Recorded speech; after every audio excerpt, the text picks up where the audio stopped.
Hi friends, vegetable biryani எப்படி செய்கிறதுன்னு பார்க்கலாம். வீடியோ பார்க்குறதுக்கு முன்னாடி நம்ம சேனலை வந்து சப்ஸ்கிரைப் பண்ணுங்கள். ஸோ வெஜிடபிள் பிரியாணிக்கு தேவையான பொருள் 4 பெரிய வெங்காயம், 2 தக்காளி, 1 கேரட், கொஞ்சம் பீன்ஸ், வேக வச்ச பட்டாணி, கொஞ்சம் சோயா, இஞ்சி பூண்டு பேஸ்ட்டு, கொஞ்சம் கொத்தமல்லி தழை. ஒரு பாத்திரத்தை சூடு பண்ணி தேங்காய் எண்ணெய் 1 ஸ்பூன், நெய் 2 ஸ்பூன், நல்லெண்ணெய் 1 ஸ்பூன், கோல்டு வினர் 1 ஸ்பூன். இதை வந்து நம்ம சேர்த்துக்கலாம். நம்ம 4 வகையாக சேர்க்கும் போது தான் எண்ணெய் வந்து 4 விதமாக சேர்த்தா நல்ல டேஸ்ட்டு கிடைக்கும். பிரியாணி வந்து ரொம்ப நல்லா இருக்கும்.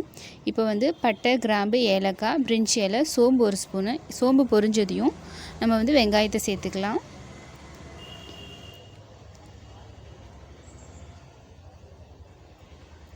வெங்காயத்தை நல்லா வதக்கினதுக்கு பிறகு கொஞ்சம் நல்லா ப்ரௌனாக மாறின பிறகு நம்ம இஞ்சி பூண்டு பேஸ்ட்டையும் போட்டு நல்லா பச்சை வாசனை போகிற அளவு நல்லா வதக்கி எடுத்துக்கலாம்.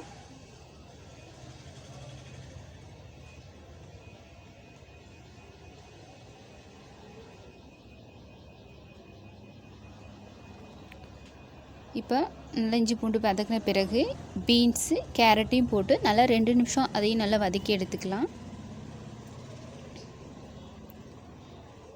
கேரட்டும் பீன்ஸும் கொஞ்சம் நல்லா வதங்கின பிறகு தக்காளி சேர்த்துக்கலாம்.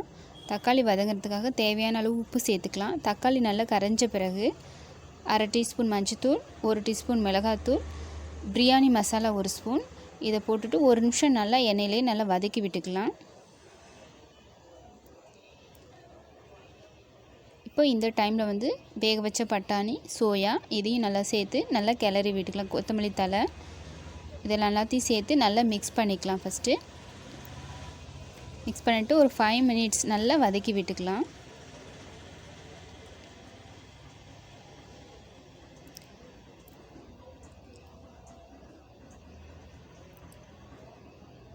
இப்போ நல்லா வதங்கிடுச்சு. இந்த டைமில் அரிசி சேர்த்துக்கலாம். நான் வந்து எஸ்எஸ் பொன்னி எடுத்திருக்கேன். நான் குக்கரில் வைக்கிறதுனால 1 டம்ளர் அரிசிக்கு 2 டம்ளர் தண்ணி சேர்த்துக்கிறேன்.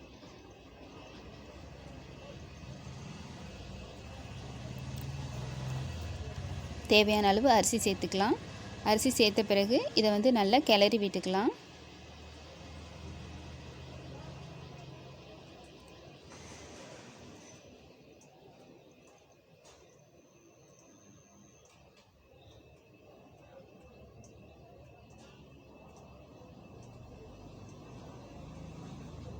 இப்போ தேவையான அளவு தண்ணி சேர்த்துக்கலாம்.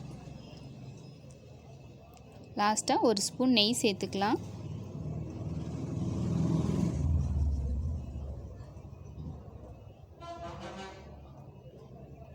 இப்போது நான் மூடி போட்டு 3 விசில் வச்சு எடுத்துக்கலாம். இப்போ இதை நல்லா கிளறி விட்டுக்கலாம். அவ்வளோதான் friends, biryani vegetable biryani ready. நல்ல டேஸ்ட்டாகவும் இருக்கும், சிம்பிளாக ஈஸியாகவும் இருக்கும். ஸோ நீங்களும் ட்ரை பண்ணி பாருங்கள் வீட்டில். ஸோ வீடியோ பிடிச்சிருந்தா லைக் பண்ணுங்கள், ஷேர் பண்ணுங்கள், மறக்காமல் சப்ஸ்கிரைப் பண்ணுங்கள் ஃப்ரெண்ட்ஸ்.